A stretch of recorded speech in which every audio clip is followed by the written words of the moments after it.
అంటే ఒక టాక్ ఉందండి బయట, అంటే లైక్ బోల్డ్ అంటే in the sense like without dress కొన్ని కొన్ని కొలతలు చూస్తారు, ఇటువంటి టాక్స్ ఉన్నాయి. అది నిజమైన వాస్తవమైన No, అంటే క్లారిఫికేషన్ కదా, ప్రజలకు కూడా తెలియాలి కదా. దిస్ ఇస్ దట్ నో అండి, లేదు, అది ఎగ్జాజరేషన్ అనే నేను చెప్తాను. అట్లాంటివి ఎప్పుడు జరగవు.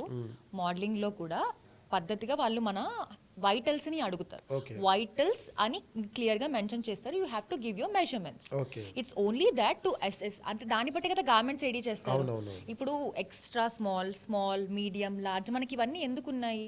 ఇప్పుడు నేను ఫర్ ఎగ్జాంపుల్ ఒక అమ్మాయి సైజ్ ఎక్స్ట్రా స్మాల్ అని నాకు ఎలా తెలుస్తుందండి? అవును. మెజర్మెంట్ అడిగితేనే తెలుస్తుంది. Of course. మెజర్మెంట్ అడిగితే తప్పు అయిపోతుంది కొన్నిసార్లు. This has to be changed కదా. People mentality has to change. It's evolving అవుతుంది, ఆల్రెడీ చాలా మారుతున్నాయి. ఇప్పుడు కూడా ప్లస్ సైజ్ మోడల్స్ నడుస్తున్నారు రన్వేలో. If you see Victoria Secret also plus size అంటే XL, XXL Yes, వీళ్ళు కూడా ఇప్పుడు నడుస్తున్నారు. విక్టోరియా అంటే for the viewers I'm telling, వాళ్ళకి క్లారిటీ లేదు కాబట్టి ప్లస్ సైజ్ మోడల్స్ అంటే XL, XXL ఆ కేటగిరీ వాళ్ళు కూడా they are walking the runway. You know the reason? ఎందుకంటే టైమ్ హ్యాస్ చేంజ్డ్. ఇప్పుడు చాక్లెటీ స్కిన్ అంటున్నారు, ట్యాండ్ బ్యూటిఫుల్ డస్కీ స్కిన్ అంటున్నారు. వాళ్ళే ఎక్కువ ఉన్నారు models. In fact one of the Miss Universe winner Zozibini Tunzi is from African countries నుంచి. She won Miss Universe. Chocolate skin. Yeah, chocolate skin, she is beautiful. మనం ఇప్పుడు అన్నీ కూడా యాక్సెప్ట్ చేస్తున్నాము. సో ఐ డోంట్ థింక్ మోడలింగ్లో ఇలాంటివి జరుగుతాయి.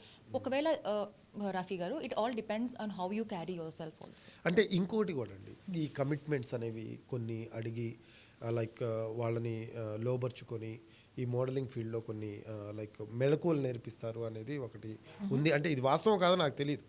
మీరు ఆ ఫీల్డ్లో ఉన్నారు కాబట్టి మీకు అడుగుతున్నారు. What you say? నేనైతే ఫేస్ చేయలేదు. And if you want me to answer and that I can definitely answer. నేను ఒకటే బిలీవ్ చేస్తాను, Apoorva believes in only one thing and she only can suggest people or young girls who wants to come in to this field. Do not compromise on your authentic values. Super, nice, agree. That is the only one line I wanted to tell you. Me authentic self ని, మీ authentic values ని if you are changing and if you are turning into another person, then what is the difference? Like Apurva is no longer Is it Apurva. true అండి ఈ commitments ఇలాంటివి ఉంటాయి? I don't think so. నేను face చేయలేదు కాబట్టి I don't అంటే think మీకు so. ఒక క్లారిటీ ఉంటుంది కదా, మీరు ఫేస్ చేయకపోయినా మీకంటూ ఒక సర్కిల్ ఉంటుంది, మీకు తెలిసిన సర్కిల్, మీకు ఒక క్లారిటీ ఉంటుంది కాబట్టి. ఎందుకంటే మనము చూస్తున్నాం, ఇండస్ట్రీ కూడా చూస్తున్నాం, టాలీవుడ్ ఇండస్ట్రీ కావచ్చు, రకరకాల ఇండస్ట్రీలో ఒక్కొక్కళ్ళు ఒక రకంగా మాట్లాడుతూ ఉంటారు. So what you say in your industry? From my perception I'm telling you. నా అదర్ పర్సెప్షన్ నాకు తెలియదు. నా పర్సెప్షన్ లో నేను చెప్తున్నాను, ఇట్ మైట్ నాట్ ఎగ్జిస్ట్. ఎందుకంటే నేను గో త్రూ అవ్వలేదు కాబట్టి. That's all I want to answer. So అయితే ఉన్నాయి అంటారు, ఉండొచ్చు అనే. I'm not giving that statement. Okay, you are not giving that statement. But ఏంటంటే నాకు తెలియదు అనేది మీరు చెప్తారు. నాకు తెలియదు అని కూడా కాదు, నేను ఫేస్ చేయలేదు కాబట్టి it might not exist. So మీరైతే ఫేస్ చేయలేదు అటువంటి. డెఫినెట్లీ